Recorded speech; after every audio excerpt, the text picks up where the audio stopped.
On a Monday morning, in the year of the elephant, in Mecca, the city that hearts long to reach, a child was born who would change the course of history. A child named Muhammad sallallahu alaihi wasallam. He entered this world fatherless, for his father Abdullah had passed away before his eyes could see him. Yet he was not orphaned in the care of Allah. His grandfather, Abdul Muttalib, took him in with tenderness, holding him in his heart before holding him in his arms. The newborn was taken by his grandfather to the Kaaba, where he stood and gave him a name unfamiliar to the Arabs, Muhammad, a name rarely heard at the time, but one that would become the most spoken name on earth. Days passed, and as was the tradition among the Arabs, they sought a wet nurse from the desert to raise the child. His destiny was placed in the hands of a woman from Banu Sa'd named Halima.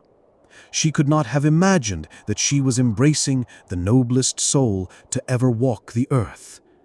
From the moment he entered her home, everything changed. Her milk increased, her animals grew stronger, and she felt a blessing walking on 2 feet among her family. Muhammad sallallahu alaihi wasallam grew up among her children, the purest and most honest of them all, until the day came when Gabriel, descended and opened his chest, removing the portion of Satan, washing his heart with Zamzam water and returning it pure as ever. It was the beginning of a journey of purity from his earliest years.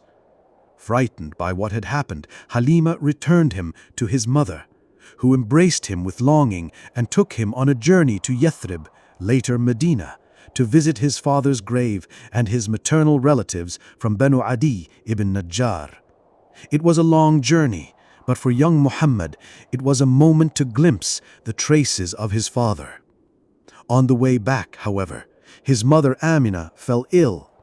The caravan halted at a place called Al-Abwa, and there, on the side of the road, in a moment that would never be forgotten, Amina closed her eyes and passed away. At just 6 years old, Muhammad sallallahu alaihi wasallam stood before the gates of sorrow for the second time. He returned to Mecca, carried by the eyes of his grandfather Abdul Muttalib, but he was never truly alone. Allah was with him, protecting him, guiding him, and preparing him for something far greater.